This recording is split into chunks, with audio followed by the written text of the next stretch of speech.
for the 1860 Kingstown Road.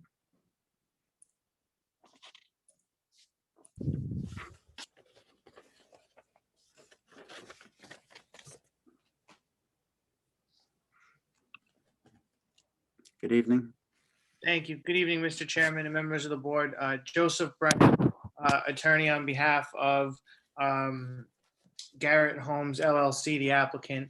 I'm another attorney at Joe Shikarchi's office. He was not able to attend tonight due to State House commitments. The application that you have before you has been heard before from my discussions with the applicant and his team. I do know that in moving forward, they have also engaged expert planner Ed Pimentel as part of the project. I believe he's on the call today and submitted a report.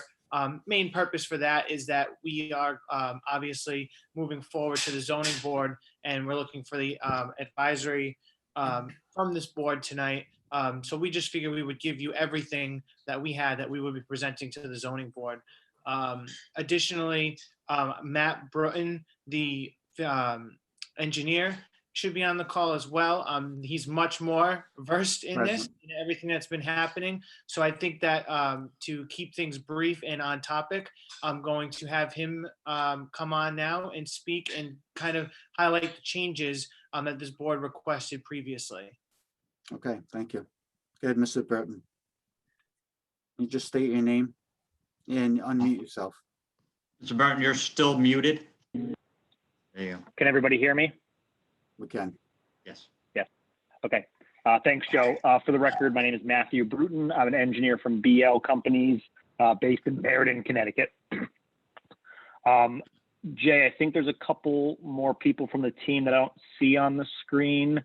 Matt Eucalito and Doug Garunert. If you want to add them on, I think that would be helpful before I start talking. They should be on their way. Okay, great. And do I have the ability to share my screen? I think it'll be helpful as I start. Okay.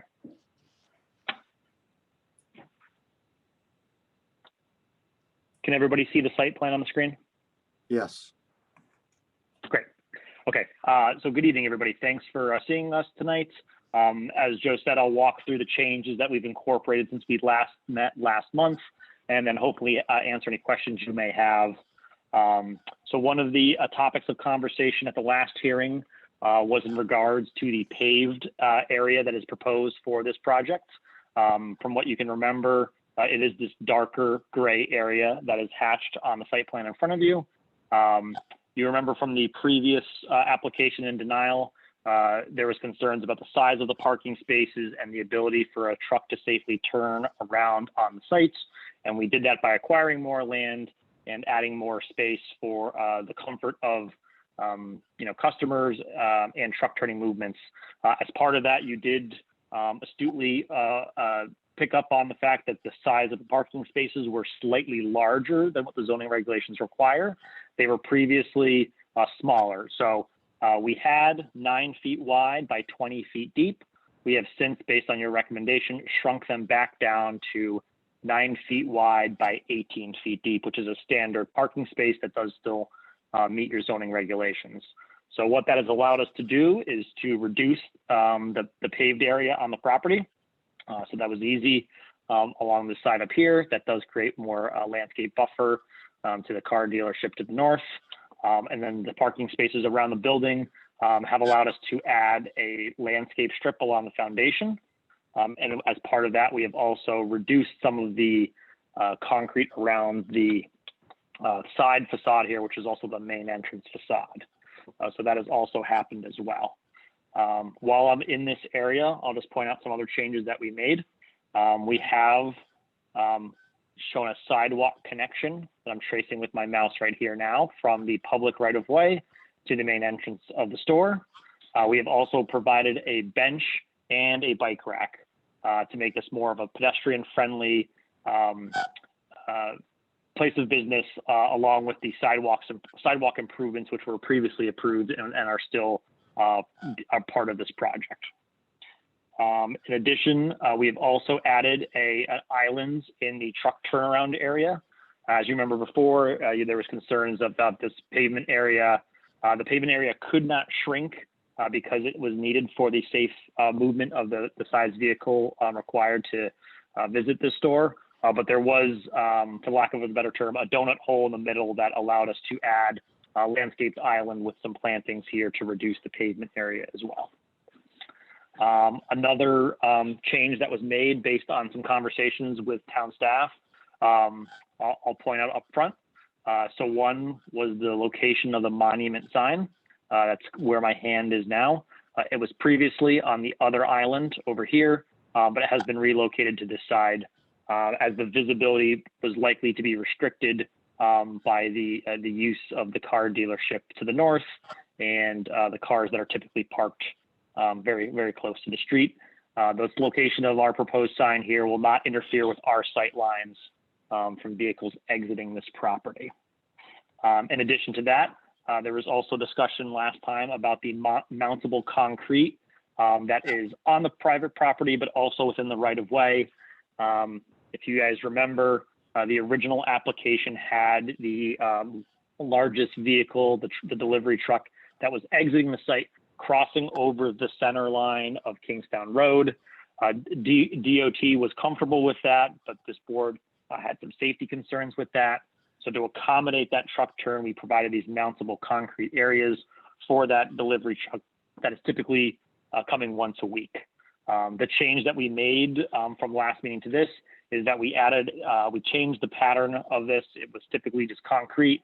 We have changed it to a stamped concrete pattern that's within the right of way and also within the private property. I'm going to just jump over to the landscape plan real quick.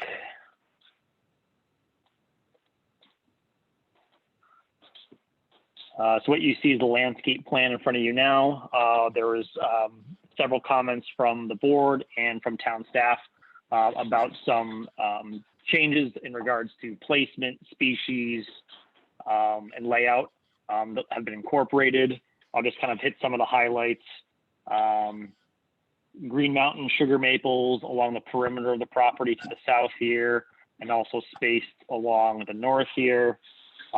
Armstrong gold maples have been added along the frontage, and there was some previous arborvitaes along this corner here that were removed. We have added a white spruce and white pine to so 5 clustered here and a row here to shield the transformer, the electrical service for the building, and more importantly, the loading space and turnaround behind the building as well. In addition to that, we did add some plantings along the landscape islands on either side of the driveway entrance, and obviously included a little bit more plantings around the base of the monument sign. And to go along, as I mentioned before, with the reduction in the sidewalk and the parking spaces, we have added foundation plantings on the front side of the building and also the rear. And we have added landscaping as well into the landscaped island that was in the loading area. A lot of these foundation plantings are a mix of azaleas, feather reed grass, autumn joy, stone crop, and daylilies. Recommendations from several members of the board and from town staff. Those are the quick highlights that were modified on the civil plans. I know Doug Gruner, the project architect, is also on the line, and there were some significant architectural changes. I know I'm going to stop sharing my screen so Doug can show these changes. Happy to do that now, unless you want to. Yeah, Matthew, before you take down the landscaping and the, just let me ask if there's any questions from board members while I still have you here. Absolutely. Yep. Anybody has a question? I don't have any questions. I just want to thank the applicant for making the suggested modifications to the plan.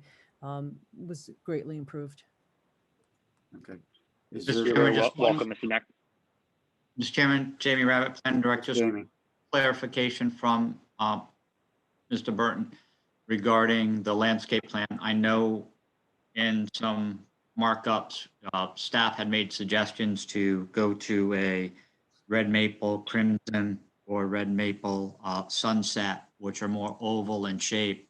I hope the planning board understands that the Armstrong gold maples are very columnar in nature and look very almost like a deciduous topiary.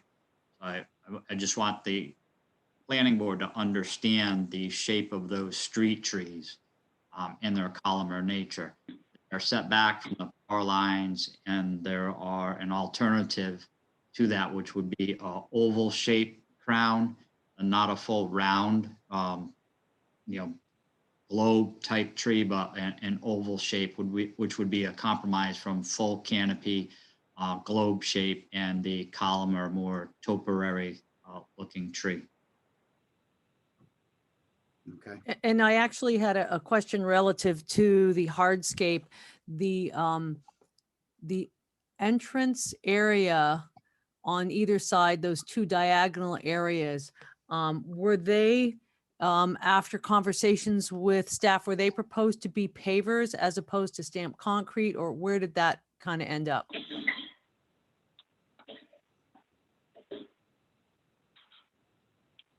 Ms. Mack, this is Matt from BL. We are proposing stamped concrete on the current plan.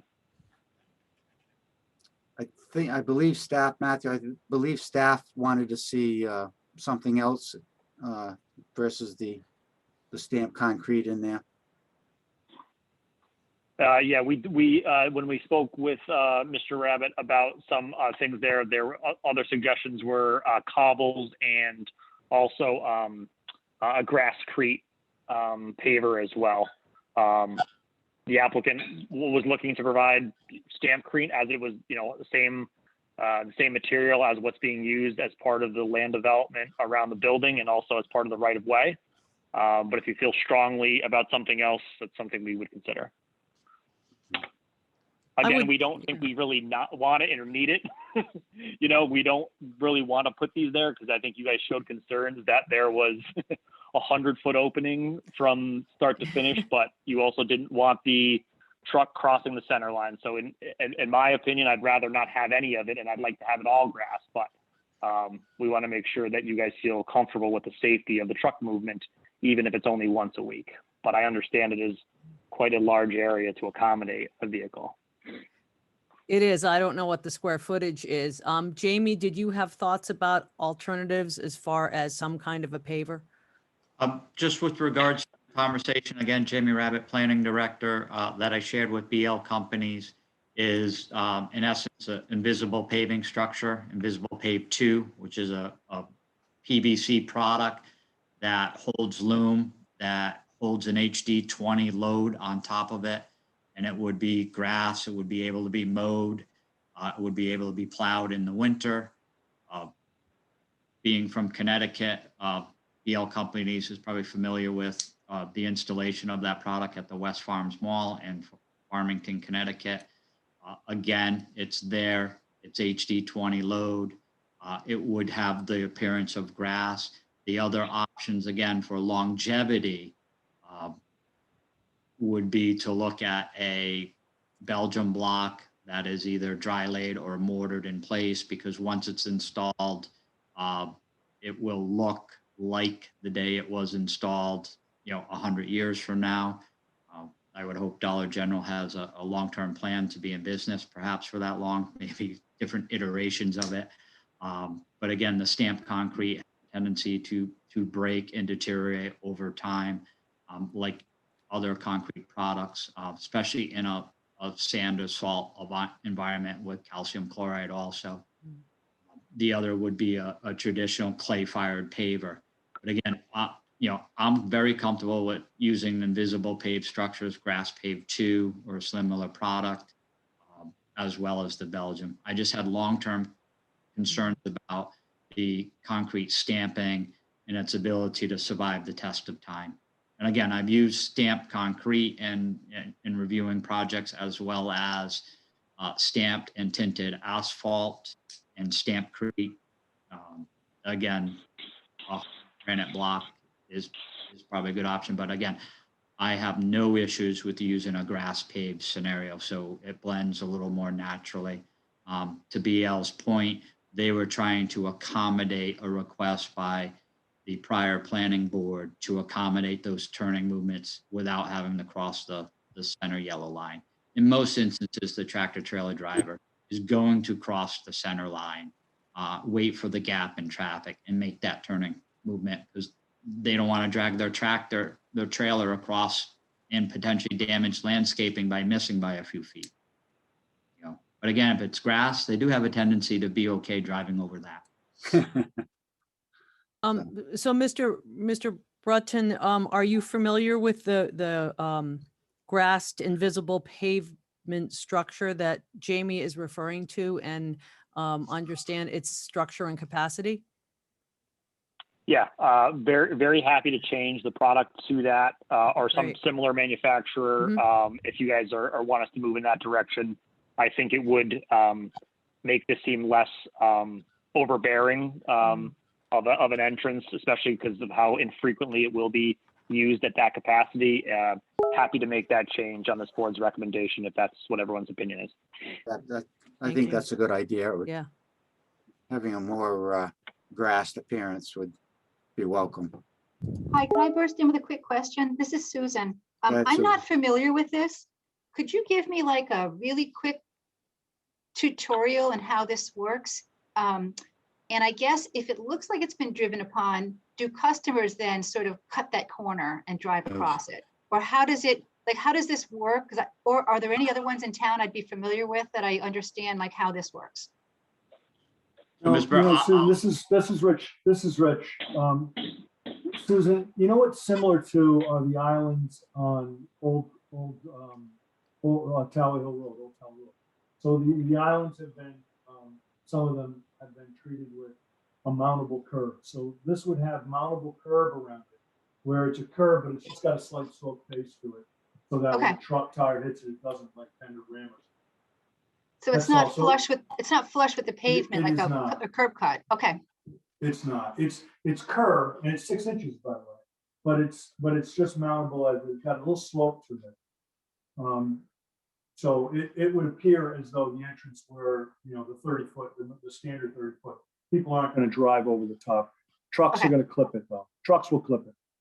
Right. And let me just add to the grass. I've used all different types of pavers through the years, and you know, frankly, I maybe there is one that a grass that I haven't seen, but if you can't find a good grass, even if you could, Matt, and by the way, Matt, I like the stamped concrete is a I think a market improvement to what was proposed last time we saw it. So it certainly is much better.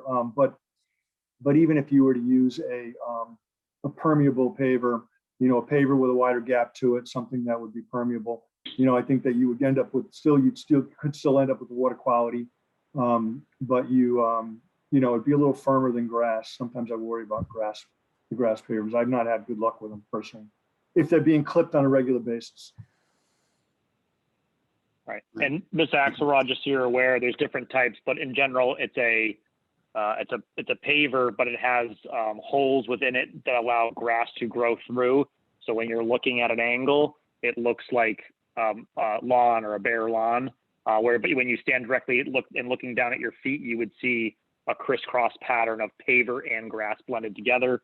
I think this application is applicable. I have seen them used in parking lots, in high traffic retail areas, and they get quite muddy. But given the fact that this is, you know, just for the truck once a week, I don't see that being as big of an issue as a concern of if it actually was maybe used as a row in the parking lot.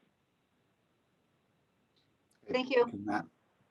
While we have the engineer, does anyone in the audience have a question of the engineer about the landscaping or the site design? If you do, please raise your hand.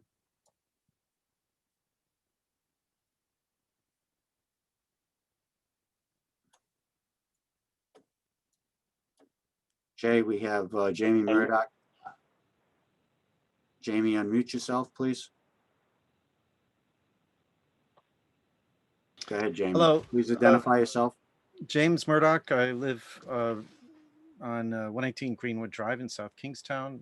I live within the Special Management District, the Kingstown Road Special Management District. I have a slide deck, but it's not about landscape, so there's just one comment here.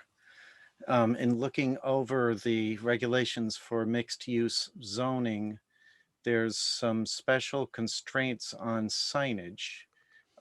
Is this plan aware and compliant with the signage constraints where you're allowed no more than one sign for the building? And if it's freestanding, it can not be higher than 8 feet. And it's got square footage requirements. If it's wall mounted, it shall not exceed a total area of, and it's got some requirements. So, I think we're gonna maybe see that in the architectural when we get there, Jamie. okay, But I'm sure staff has discussed the signage with them. The building department's all over that. all right, good. Okay, That's it for now. okay, thank you. Steve, does the same go for lighting? I know that there were a couple of interesting drawings regarding the lighting. Are we going to discuss that later, or is that under the purview of the engineer? Matthew, were you gonna cover the lighting? Yeah, so I think you'll see it a little bit better on the architectural rendering, but just the board to remind you guys, we did provide a photometric plan that shows, the minimum light levels for safety and security on the site, but does not obviously show light spillage over the property line to be a nuisance to any of the abutters. So that was included as part of the plan. And the building lighting, specifically above the main entrance around the signage, is shown on the architectural plans, the gooseneck lighting, which I think is the look that you guys are going for. Does that answer your question? Marie, did you? Go ahead. Yes, are you able to share the screen for those? There's actually two images. There's one that looks like an infrared kind of image, and then the other one that shows the radius of the lighting. Yes. Let me see here.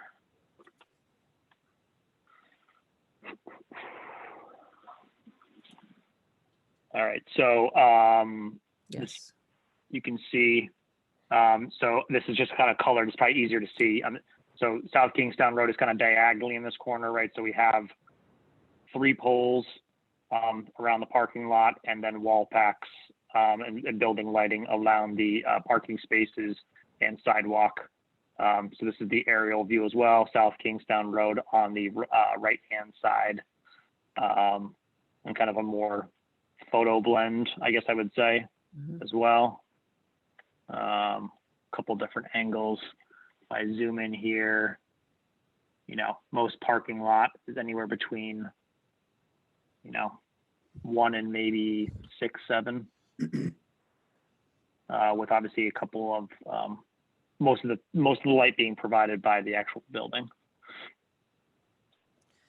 And is there something on the lighting that directs the lighting in a downward direction so that you don't have too much spillover?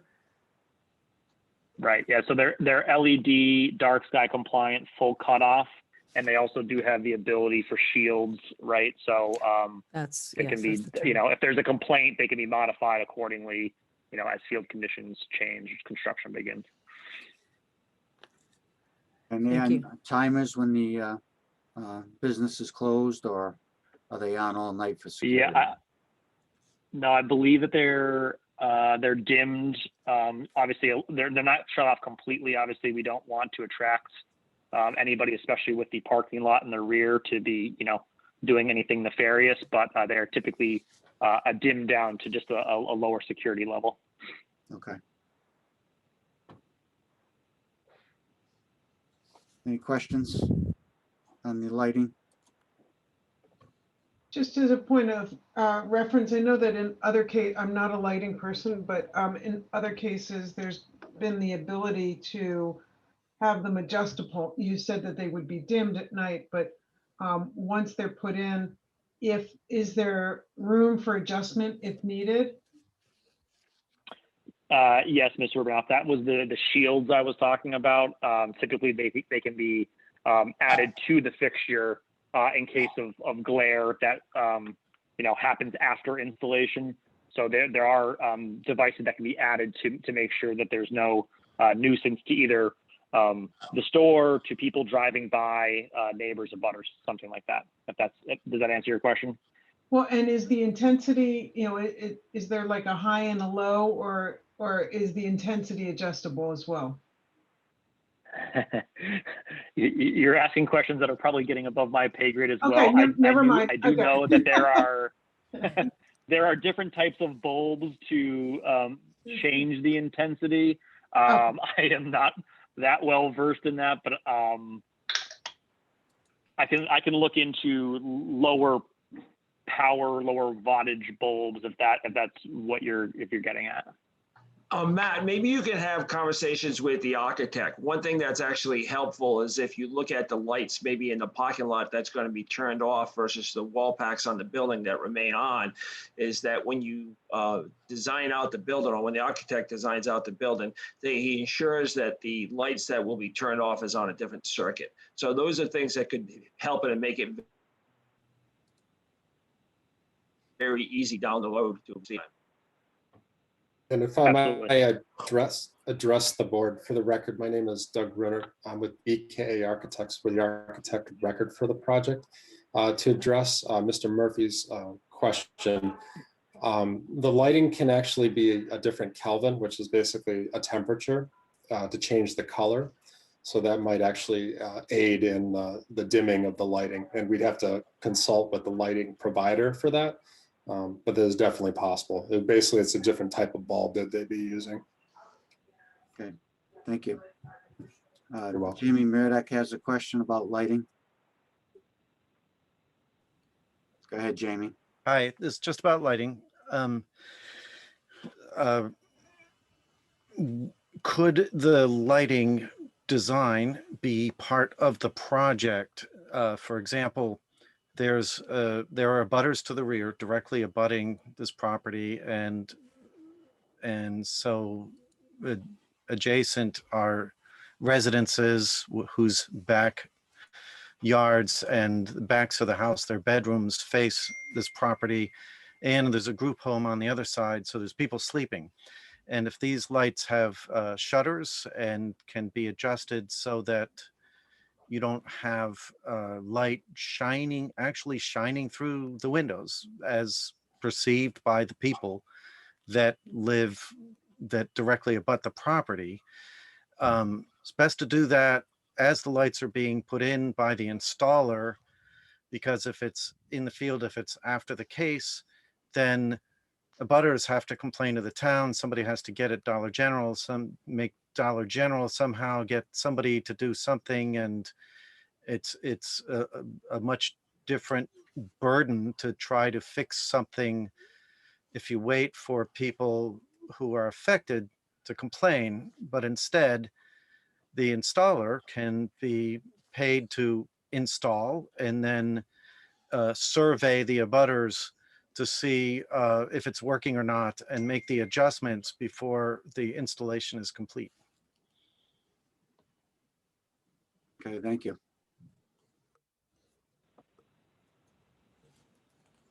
Mr. Chairman, would you like me to respond to that before we move on to architecture? Yes. All right, so the lighting design right now, as I showed you on that photometric plan, does not show any light spillage off the property, especially towards these rear residential butters, which are roughly where that R is placed that I just drew. Please don't forget too that there is a natural wetland back here that is not being touched. So there are going to be mature trees and landscaping existing that won't change. So we don't have any data on our design now that would provide any light spillage that should be a nuisance to anybody here. And that doesn't even take into account existing landscaping that is going to remain. Okay, thank you. And if I also may add something welcome. as well, these lights are intended to be a downward spread. So if we put those shields that Mr. Bruton suggested, that'll actually control it a lot more as well. Great. Yes, agreed. That's good to hear. We've always been cognizant of lighting adjacent to wetland areas, so the shields do sound like a sensible idea. All right. Okay. Mr. Girton, did you want to move into the architectural?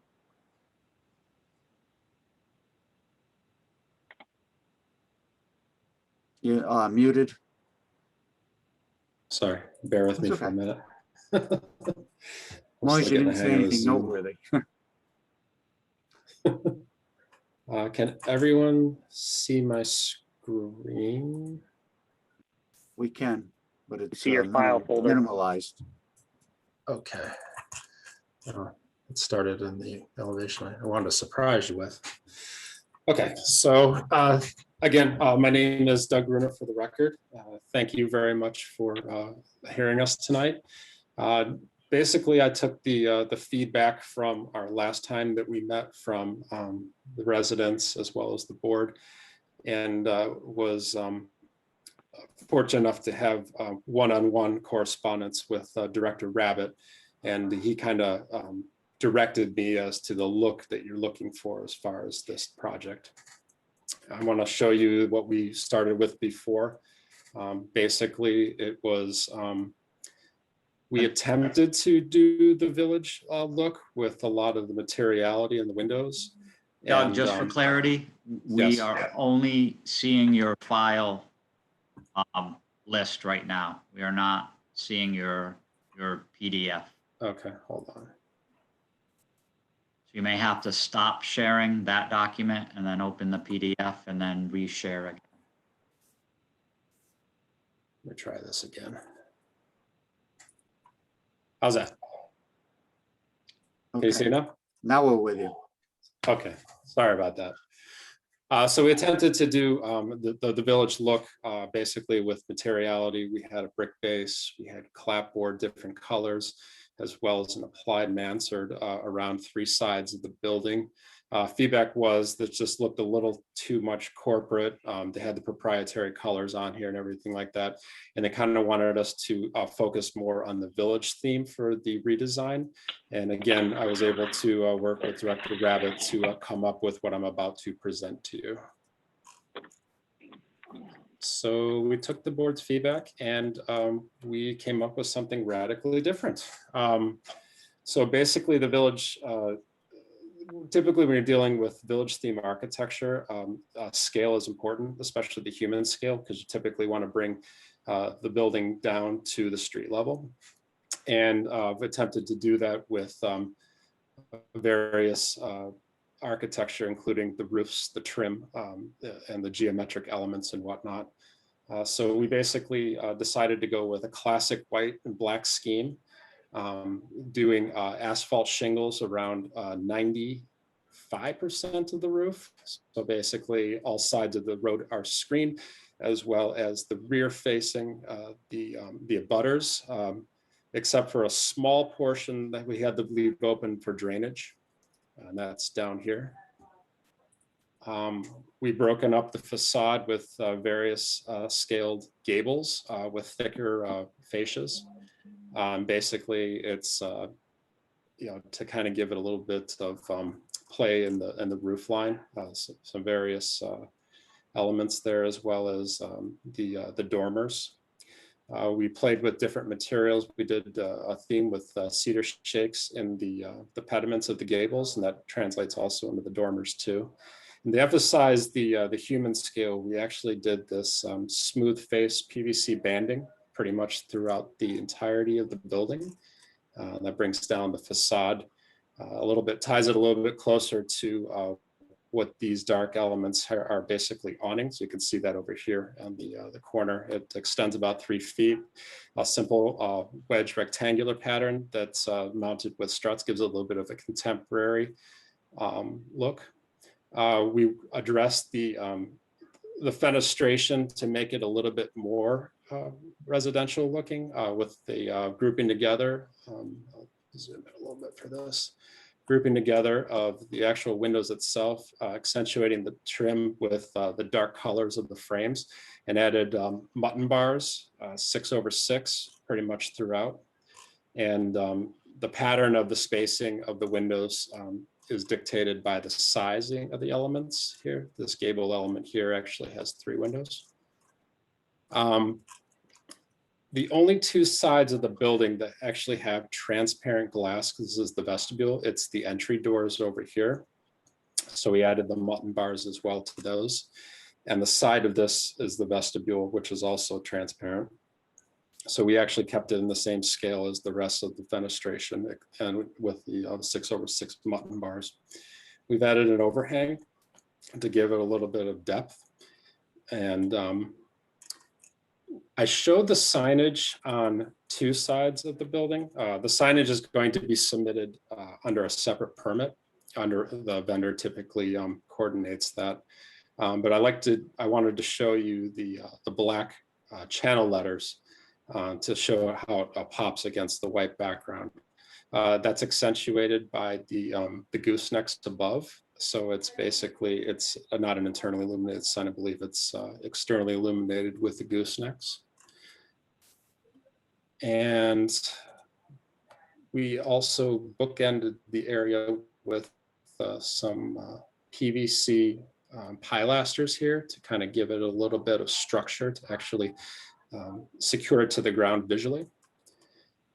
This facade here also, in addition to being broken up vertically, it actually also projects forward by about 12 to 18 inches on each of these elements, which you could see on Mr. Bruton's site plan. And with that, welcome any questions that you may have, or hand it off to the next person. Questions from board members? I have a couple of questions. Mr. Gruner, thank you for making the modifications. I think it's come a tremendous way from the original submission. It's greatly improved.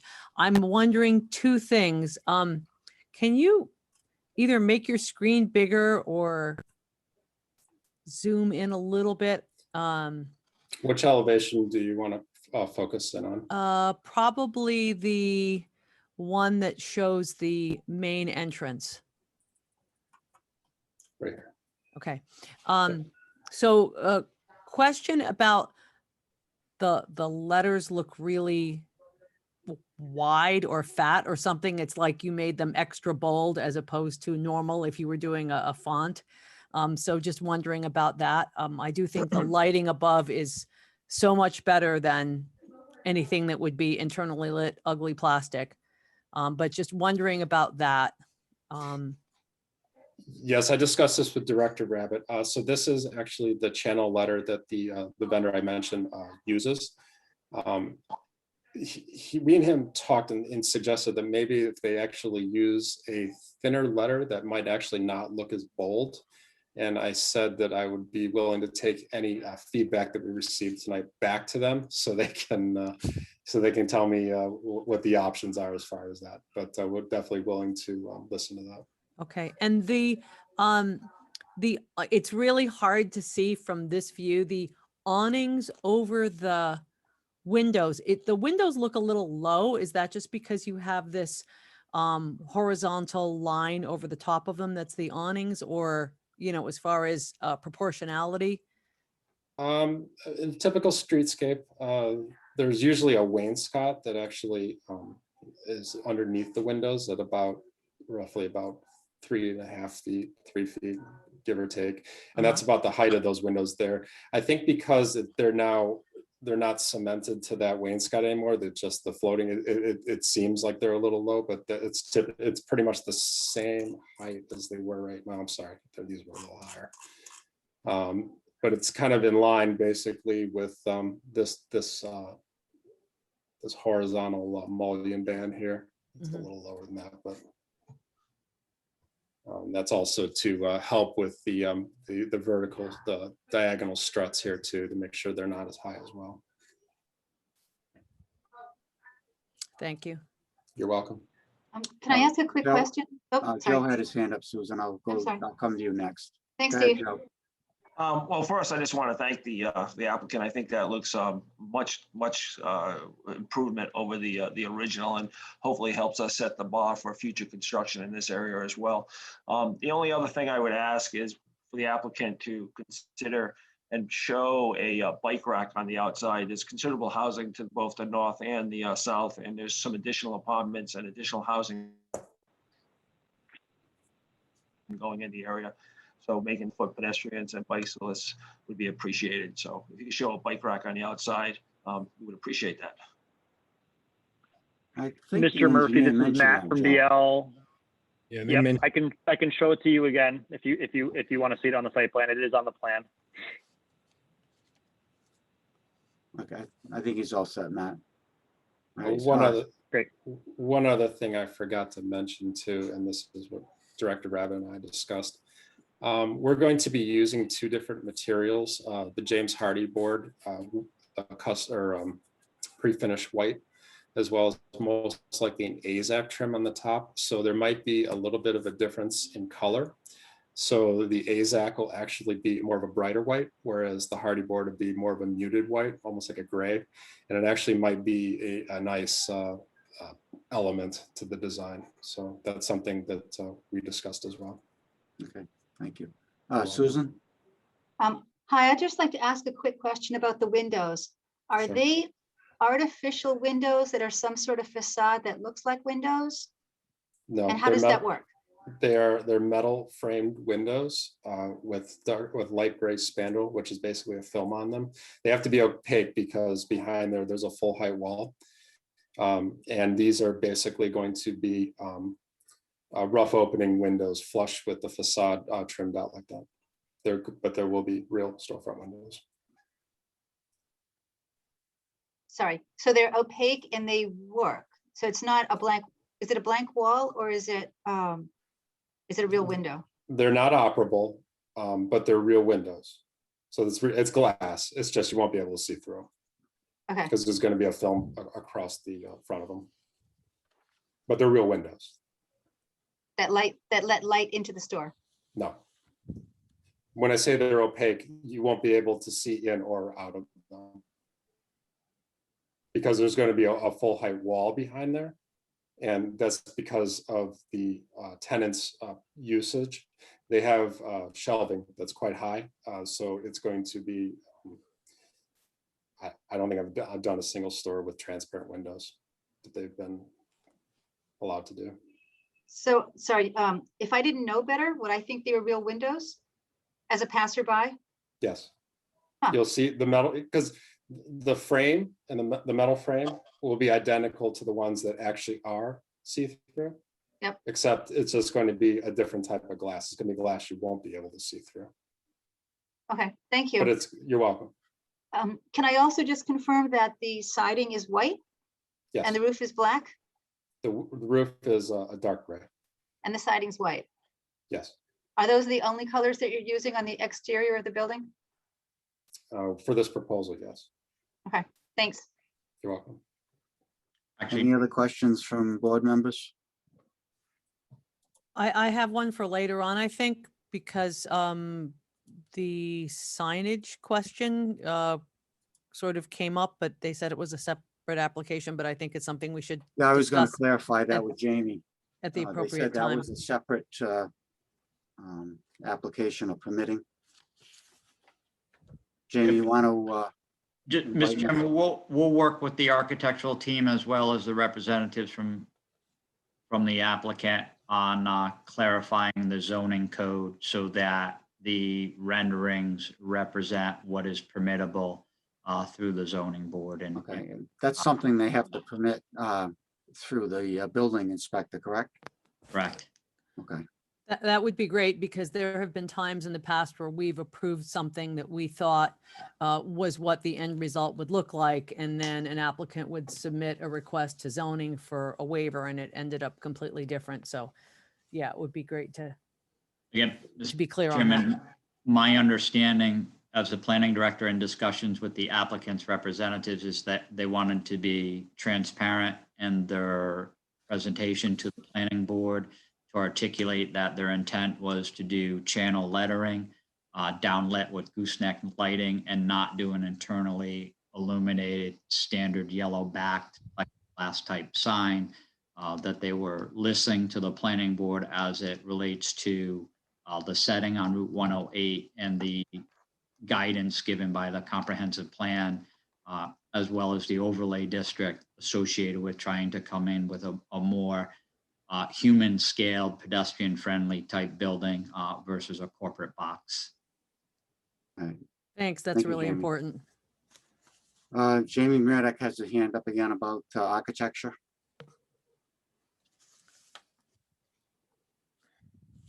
Go ahead, Jamie. Yeah, just one comment. I keep staring at these windows on the side and I don't know, they just look like they've sunk 8 inches or they just look low. And if it's an optical illusion, then I'm going to see, and it's always, it looks like a mistake. That's all I can say. No, he said they're about 3.5 feet off the ground. Yeah, I'm just going by. Well, he how said they it's a look. concrete. Maybe it's because the sidewall is high. The awnings are actually intended to reduce that scale as well as the banding too. But yeah, they're about 3 feet above the ground. Yeah, I'm just going by how it looks when I stare at it, not measurements. That's all. But, That's yeah, it. look, Thank you. this is Rich Burgundy, but just keep in mind that up to the roof line, 14 feet. So Rich, you're fading in out on your mic.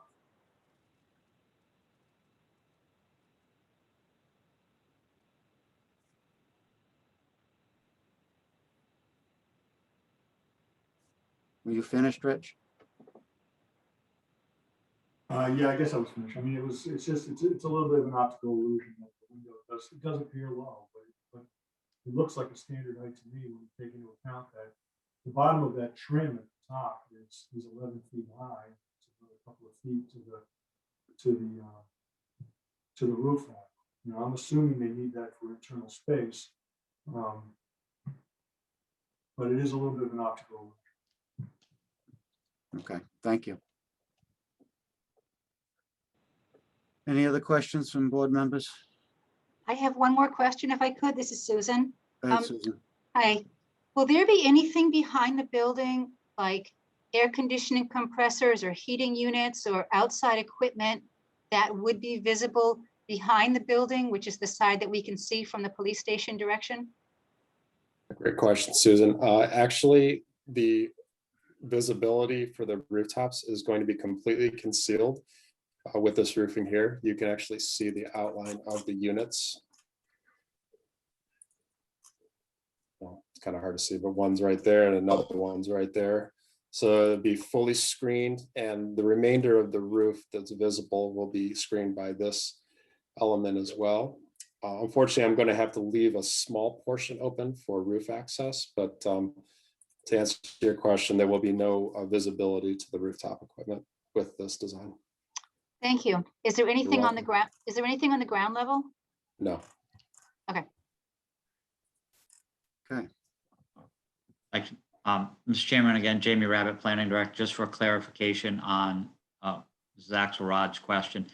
There are a couple components to the perimeter of the building, which would be the rear of the building, the west facade. They are proposing some enclosures associated with trash removal. I've been working with BL companies on the appropriate type of fencing around those, as well as observations of some racking systems and we'll call it intermediate storage that needs to be done outside the building. I think it's the intent of Dollar General to develop a fencing and screening plan for those. Right now on the plans before the planning board, it's shown as a chain link fence with PVC slots. We had discussions that the planning board would be looking for a more architecturally styled fence that would be in line with the style of the building. And I'm sure either the architect or the engineer could perhaps expand on that. It is shown on the site plan, there are dumpster areas or garbage retention areas. Okay. I think I can address that. I believe I've seen a proposal that you sent me, Director Abbott. Looks like it's a PVC enclosure with basically like a shiplap type of design and whatnot. I think that's what Matt, correct me if I'm wrong, is that what you're planning on using in place of the chain link? The current plan does show a black vinyl chain link enclosure, but there's no issues with changing to a solid PVC vinyl enclosure, as Mr. Rabbit has suggested. Okay, thank you. Mr. Brennan, did you have any other experts to present tonight? I don't believe so, Mr. Chairman. No, unless we Okay. just answer any other questions the board may have. Okay. It's almost 9 o'clock. Why don't we take a break now, come back in 5 minutes, and we'll discuss where we want to go with this application. Okay?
I like how Jay added the countdown timer. Yeah. Yeah, if you come back and you see that, you already feel guilty.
All right, we're all back. Discussion on the presentation tonight. Obviously, we've seen some improvement in the engineering and less pavement with the architectural has been improved. So what's the board's opinions on what they've seen tonight? Paul Jordan, I Go will ahead, Paul. say I'm pleased with the changes. I particularly happy with the attention that's been paid to the lighting design and the discussion about shielding those lights from the neighbors if there are any issues. It sounds like it's being well thought out. I think the building looks a whole lot better. Yeah, I'm overall just pleased with it at this point. Thank you, Yeah. Paul. I would say the same thing as Paul. They've come a long way and they've done a lot of changes and thought about a lot of things. And every suggestion we've made, they've kind of gone for. So Yeah, they've accommodated us. Yes, I would agree with that. I think they have been thoughtful and accommodating. The only thing I want to be sure of is that there aren't some kind of surprises with regard to the signage down the road, that it's in keeping with this general design, that we're clear with what they're proposing. If they could diminish the font a little bit on the building itself, and then let us know what's planned as far as any kind of ground mounted sign. Maria, maybe we can ask the planning staff to pass that concern to Jamie and building inspector's office. So before he signs off on anything, he he's aware of the concerns we have. So, Sure. Jay- Mr. Chairman, Jay, may I just suggest that this is a DPR advisory to zoning. So those comments or concerns the board has could also be relayed to the zoning board. It probably would be more appropriate to forward them to the zoning board and not. okay. Amy's shaking her head, so she's in agreement with you, Jay. Yep, this is Amy. Thanks, Jay. That's exactly what I was going to say. And I was also going to remind everyone that because this board is reviewing it on an advisory basis, remember that the conditions are presented to the zoning board as recommended conditions of approval, right? Okay, thank you. And I think that probably we can, in our findings, refer to the fact that this is in the special management district, making reference to that with the understanding that the conditions that we have asked for and the applicant has agreed to are based to a large degree on that special area. Joe, I see you. Yeah, I'm very comfortable. I think they did a great job. I think they try to meet all our needs. Okay, I would be comfortable with to the zoning board. okay. Susan, you, Yes, the building looks so much better. Thank you for listening to our comments last time and coming back with this plan. I'm much happier now than I was last time. But I wonder if you could show us, I couldn't print out the new landscape plan and really look at it, but I'd just like to ask, I think I read that there were benches installed sort of near the doors now with a bicycle rack. And can I also just ask, are there planting beds by the door or raised boxes or some other way to sort of break up the front, or is it just sidewalk with doors? Is there any sort of raised planting boxes or any other? Susan, because they reduced the pavement, they were gonna put some foundation plantings in front there, Yep. along that entrance.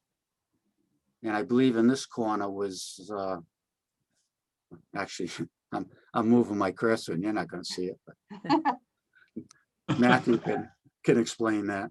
Okay.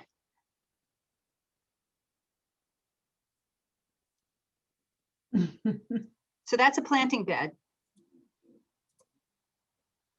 Matthew, you're muted. There you go. Can you hear me now? Yes. Sorry. Susan, what I've highlighted here in yellow is the foundation planting we created adjacent to the parking spaces by the fact that we were able to shrink the depth of those spaces. So that what is highlighted in yellow is a variety of shrubs and grasses adjacent to the building. And I'll just change color real quick.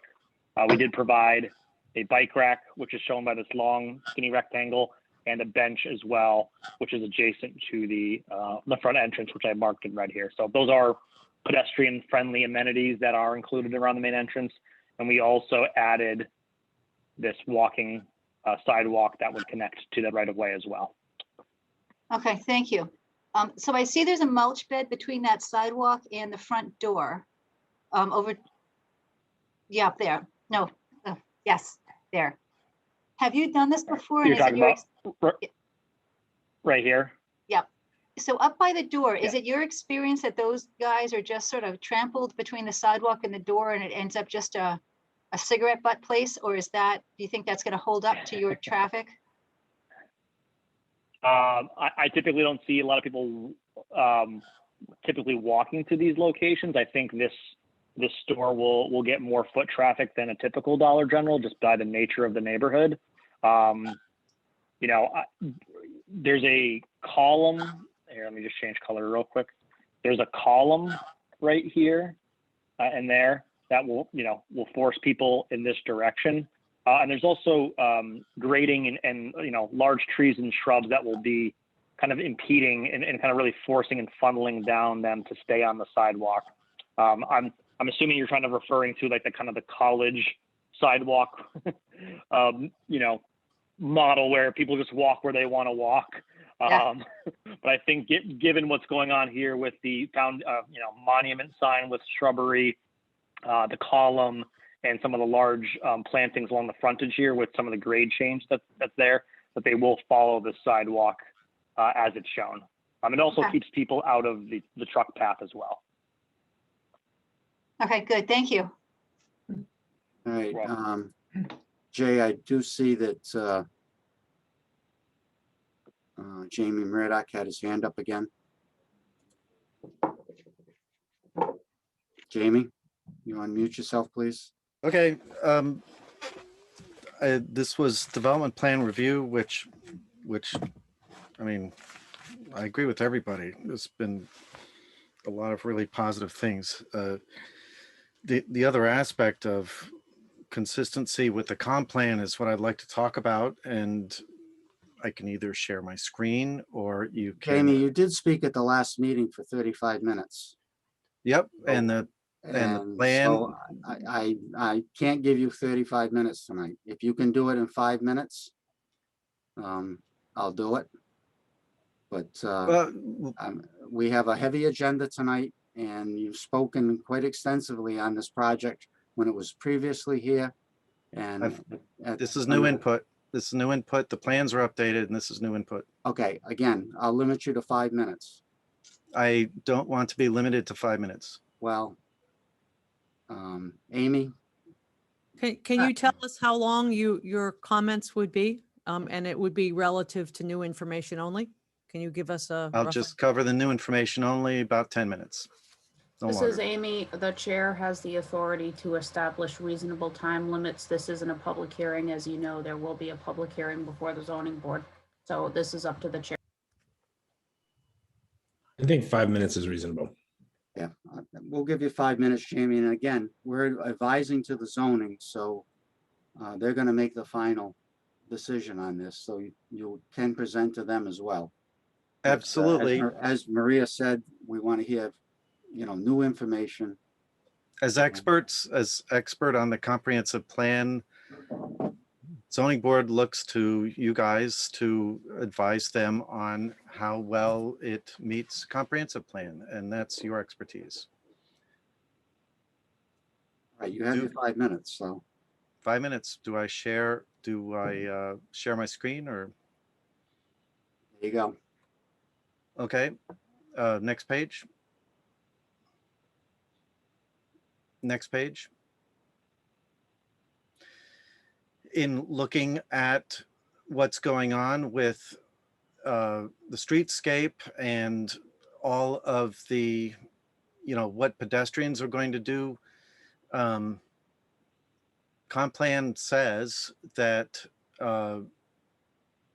we can't create new hazards, and the town shall promote pedestrian safety and connectivity. And what I see here are neighborhoods across the street, South Winds, path over to Peacedale Estates, and those people to cross the street to get to Dollar General are crossing a principal arterial highway, and South Winds dumps out right next to the gas station. And I'm not a traffic engineer, but in looking at this and knowing that two of my children have had car accidents in front of this gas station, and it's extremely busy, and it's also a Dunkin' Donuts, cars turning right, we're looking left for oncoming traffic. They're not expecting pedestrians to be crossing, and yet pedestrians are turning or going to Dollar General from South Winds or other places are crossing the road, this very busy road that I would say, 35 to 40 miles an hour, 30, 35 and 40 miles an hour is what the speeds are. So it looks dangerous for pedestrians. Also, the town shall promote pedestrian safety and connectivity, as it says that I call out, through encouraging traffic calming and street crossing improvements where appropriate on state right-of-ways, which is this. Next slide, please. When you look at the neighborhoods that are around this property. Rolling Acres, you can't walk there from Rolling Acres. It's fenced off. You'd have to get in your car to go there from Rolling Acres. If you determine that it's unsafe for people in Southwind condos, 61 condos there, to cross the street, to go back and forth to, for pedestrian access. There's other people that have to get in their car to get to Dollar General. Beastdale Estates has a path through the woods. It's a wide path and they use it. Those people would have to cross the street. And I don't see the pedestrian access that the comprehensive plan specifically calls for. Pedestrian access, connectivity, provision for bicycle amenities, support of infrastructure improvements that it says right here, the applicant must pay his or her fair share for the community impact. And that's good. Next slide.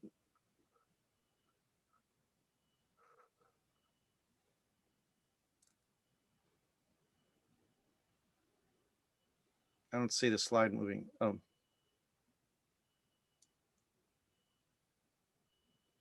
Economic development element also says the town shall encourage commercial development design that supports active modes of transportation such as walking, biking, and public transit. That's shall. The town shall review regulatory standards apply to transitional areas between commercial and the adjoining residential neighborhoods and ensure compatibility between the uses across district lines. I drew a half-mile radius of walking distance to Dollar General, and I see 200 plus private residences that can't safely walk to Dollar General because there's no connection to Rolling Acres and there's no safe crossing of the road, no crosswalk or lighted crosswalk. Next slide, please. How to fix this? Jamie, your time is up, so if you want to just end it or, No. summarize very quickly because your time is up. Okay. Well, that's something that could fix it. I can't talk about it. Why don't you go to the next slide? Compatibility between these uses and the neighbors. These are the areas subject to the sounds of a store that's open from 8 a.m. to 10 p.m. every day. I don't know how they'll feel it's compatible. The next slide, please. I kind of just wanted you to conclude your statement, Jamie. We're not going to have time to go through this whole thing. So you have time. It's that you don't want to. This is your job. This is the comprehensive plan. It is my job. And as I said, this is your job. Then I'm going to cut you off now. Is that the last slide, just out of curiosity? No. No, it's we're about 3/4 through it. Oh. I mean, some of the things he's going over with, he did discuss the last time. So This is Amy. This document is in the record, correct? Board members can look at it. So I think, board members can look at it and keep it in mind. okay. Sorry, this is Jay. Just wanted to let everybody know that Mr. Murdoch emailed this document to me today at 7:45 this evening. So it was not included in anybody's packet or forwarded to anyone. In the future, Jamie, you probably should submit these things earlier. Therefore, the board could read them before the meeting, and it would make the presentations go a lot quicker and a lot easier for us to understand. So You just gave the applicant an hour to talk about everything. And you've had in excess of probably 45 minutes. Yes, you serve the citizens so. of the town. You serve the citizens of the town. That is your duty. You don't have a duty to the applicant. You hear the applicant said his part. I could have gone through the rest of it, I'm just saying. All right, and as I said, I'm gonna cut you off now and we're gonna continue. So you're gonna vote without We're gonna seeing this discuss. No, evidence? no. We're gonna discuss, Okay, bye. okay? Go ahead, Paul. Yeah, I just want Mr. Murdoch to understand, I think we do hear his concerns. We understand them. I asked Jay if he could send me the last presentation that we got, and I did have some questions about that. I think the concerns about pedestrian access are real. I wonder how much one development can be held responsible for creating pedestrian infrastructure in an entire neighborhood. I mean, I know that's where we want to get to, and so we try to get people to put in sidewalks and connections where they can. I mean, I think a big part of what's wrong with Route 108 probably, predates zoning. It's stuff that can be fixed, but it's going to take a substantial investment from the town, from DOT, getting it as a priority on the tip for improvements there. But I think that, the sidewalk connection out front, around the corner, around the police station, the bike racks, and if there's something that can be done about a crossing, again, that's going to be DOT's decision, I think, for those neighborhoods across the street. I'd certainly support that. But, and again, the fact that this is advisory to zoning, but I think he's raised some valid concerns, and I'm sure that others on the board have heard them as well. Yeah, I mean, in the past, when the bike path has been close by, we've asked for a connector, but again, it's typically over the applicant's land. So, we're not going over somebody else's property to create these. So sometimes it's feasible and sometimes it's not, but we did get a continuation of the sidewalk.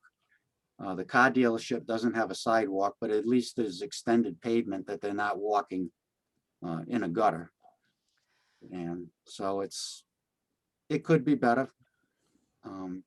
But we've made some improvement, and there is a bus stop, I think, right by where that sidewalk will be. So, go ahead, Pam. Go ahead, Pam. Have we talked about again, I don't know if it was this project or another one, a potential crosswalk that could, maybe just give some direction to at least go in a crosswalk? Yeah. From one side of the road to the other? I can't Yeah, remember. well, it's a DOT road, so somebody would have to make that Right. application, whether the town asks for it. Maybe Rich could answer that. Mr. Chairman, I just can weigh in quickly, and Rich is available today also, as well as the applicant's engineer. DOT shies away from what are called mid-block crossings that are uncontrolled, and this would be considered mid-block crossing in a very congested area. With regards to the applicant is making every attempt to comply with the requirements of the zoning code. The zoning code is the guiding document for the regulatory review associated with this development. A comprehensive community plan gives guidance to the creation of what should be contained within the zoning code. The comprehensive community plan, as it relates to interconnections to other developments surrounding commercial development, is not regulatory. That comprehensive community plan does not require an applicant from a regulatory standpoint of that document to create pedestrian connections and connections to bike paths. It's suggestive language to be written into the zoning code. If it's not in the zoning code, it's difficult to make an applicant comply with that. So again, the applicant is doing his best to comply with the written language contained within the zoning code. And in some aspects, sidewalks can't be required by the development on property not in their control. Okay. Whether it be DOT or abutting private property. They can't propose to connect to the housing just south in a linear nature if they're not allowed on that property, or a connection to the northwest residential property. That would be through someone's privately owned lot. So again, the applicant's making reasonable accommodations to comply with the requirements of the zoning code. And again, it's a step in the right direction. The 3 northerly properties do not have sidewalks. That is a town discussion along with a DOT construction discussion. I don't know if Rich has anything to add. If I could just offer something real quick too. It's tough, right? We're trying to get these village design guidelines in major thoroughfares, and you can only catch them through either through new development or redevelopment. But as Director Rabbit just stated, DOT shies away from these crosswalks midpoint, and I'll tell you something else. Excuse me, Mr. Pimentel, could you just state your name? I apologize. We know who you are, Edward- but you know. Yes, I understand. I apologize. Edward Pimentel, Pimentel. So we have a tendency to overdo on stop signs and crosswalks. And here's what happens. People get so accustomed to seeing so many of them that they don't even pay attention to them and they abuse them. That's why DOT doesn't like these at midpoint, as Director Rabbit has indicated. So what we're trying to do is keep a steady flow, safe pedestrian flow, both for pedestrian purposes and bicyclists. And hopefully through redevelopment actions down the road, the rest of 108, we can start capturing that with other properties and making it safer. That's the best we can do through these new development and redevelopment actions. And that's what we're trying to accomplish here. All right, thank you, Mr. Pimentel. Could I just say that I agree? I like what Pam said, and I understand about the crosswalk.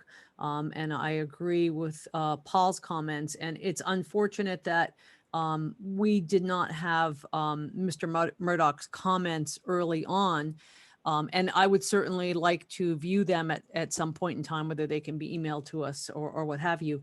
But this is with regard to things like offsite improvements and finding that nexus. I would also ask Rich and Amy to weigh in, but this also speaks to the thing that I'm always bringing up, one of the important elements in our work plan with regard to this area as a whole, this special management district, and how we have not yet really established the regulations and vision, both in terms of traffic, pedestrian safety, architecture, and so on. And that is something that I think we need to put fairly close to the top of our work plan, and certainly invite Mr. Burdock and interested citizens at that point in time. But I think it is relevant, and the language in the comprehensive plan does speak to what the area should be and the prevention of sprawl and so on. So it's not like these are really new topics. It's just that we have to be able to figure out the best way to look at this area in a comprehensive fashion. And then perhaps Amy and Rich, could you talk just a little bit about the whole idea of the nexus and the offsite improvements and what abilities and limitations might be for something like this? This is Amy Goins. So exactions are allowed, but they have to be related to the impact of the development itself. And I think Paul's concern is valid. So you want to you need to ensure that the record establishes why the board is asking for the exaction that it's asking for, and explain, and the record should support the need for the offsite improvements that you're requiring of the applicant. One other note, I think Mr. Murdoch's correct. This area is really difficult for pedestrian. It is an arterial road. It gets a lot of volume. And Pam, you're correct. I mean, it would really be nice to have crosswalks along there, maybe to slow traffic and whatnot. But generally, the mid-block is frowned on. You'll see that we do have mid-block crosswalks. We have them in town. We have one near Calf Bar, the existing Calf Bar. And then we have a couple, of course, downtown. One or two are at key points. One at, I believe, Robinson, and then, at Kenyon, and then there's one at the bike path. But the Calf Bar is a good example of a mid-block crosswalk where it's not really, it's close to a street, but not quite. But the traffic flow there is much slower, even though it's a 25-mile-an-hour limit. Sometimes it's even slower than that. But on 108, it's so quick and I just can't see that DOT. So it's kind of like for those types of improvements, it's like a double whammy over there. It's like Holly Street's a good example too, is that we didn't want to see the cross. I didn't want to see the mid block crosswalk there. I'd rather they extend the sidewalks down. We own the property at the corner where the fire station is. The town owns that. We can finish the improvements there. I'd rather see the crosswalk go down there than be mid block. So in that case, it's a little different. But in this case, it's like a double whammy. We're also contending with DOT. It's not even like we can, request it. It's not a town road. It's not, it's really DOT. And DOT in this case would never want that type of improvement, unfortunately. Even sidewalks. We are a little concerned about this area, and we're looking to try to do something about, there's bus stops and things that need to be improved in that area. So we're trying to do that, but it'll be a slow process on this particular road. But. Thank you, Rich. Mr. Burton, you had your hand up? Yeah, just one quick comment. As part of this development, we obviously went and got DOT approval the first time, and then for this revised application, just to give you context, we always showed the sidewalk on our plan as we were aware that the town and the board was, in favor of it. We did face pushback from DOT. They did not like the private developer putting in sidewalk within their right of way, but they understand that it's a clash between sometimes towns and theirs. They would rather do it comprehensively, considering there's drainage implications and construction, and one section gets built at a time as things gets redeveloped. So they obviously understood your desire and need to have it, and they allowed us to move forward with it. But again, as stated by a couple other people, it is in their right of way. And we don't have the ability to make improvements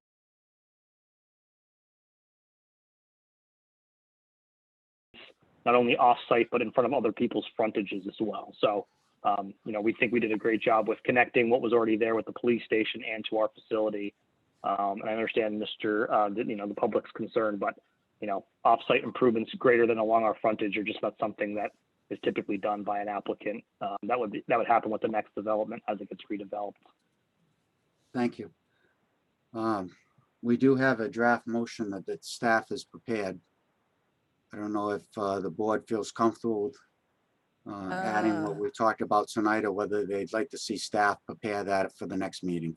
I'd like to see staff do it in a comprehensive fashion so that everything is in there, that it's very clear, all the conversations that we've had, so we can look at it and be satisfied and secure in that what we're voting on.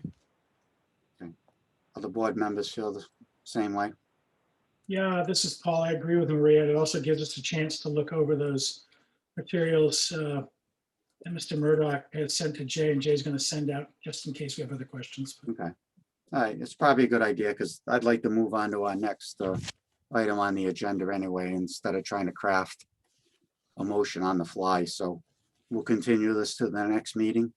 Mr. Chairman, Jay, Mr. Murdoch has his hand raised. you want to bring him in? Oh, he just lowered it. Okay. So staff will prepare a motion for the next meeting. Yes, we will have that hopefully well in advance of that next meeting. Okay, and Mr. Murdoch, please, again, if you have any comments that are extensive, please forward them to the board the Thursday before our next meeting, so staff can distribute those on a timely basis to board members. That way we can review your comments, and it'd be easier for us to understand what you're trying to say and what you would like to see. So just to finish up, Mr. Brennan. Thank you, Mr. Chairman and members of the board, for your time, and South Kingstown staff as a whole. If there's any other further questions that the staff has, please feel free to reach out to us and our team in the interim so we can help answer any questions. Thank you. Okay. Thank you. All right, Yes, thank you. Well, again, thank you for your efforts, and we'll see you at our next meeting. Mr. Chairman, just administrative side of the application. Again, Jamie Rabbit, Planning Director. Yes, On the last application, you did a motion to direct staff to formulate a motion based on the discussion tonight in a favorable manner for your next regularly scheduled meeting. I don't know if you intended to do that via motion this evening. we can put it into a motion. I would be happy to make that motion so that it's clear. Motion by Maria, I'll second. second by Joe. Any discussion? All those in favor, Pam? Take the roll, please. Unmute yourself. There you go. Steve DeMasi, Aye. Joe Murphy, Aye. Maria Mack, Aye. Susan Axelrod, Aye. Peter DiStefano, and Paul Jordan, Aye. Pam Rubinoff, aye. Okay, motion passes unanimously.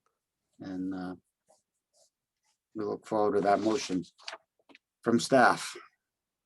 Okay, next item on our agenda is a preliminary plan, major land development, Shepherd's Run.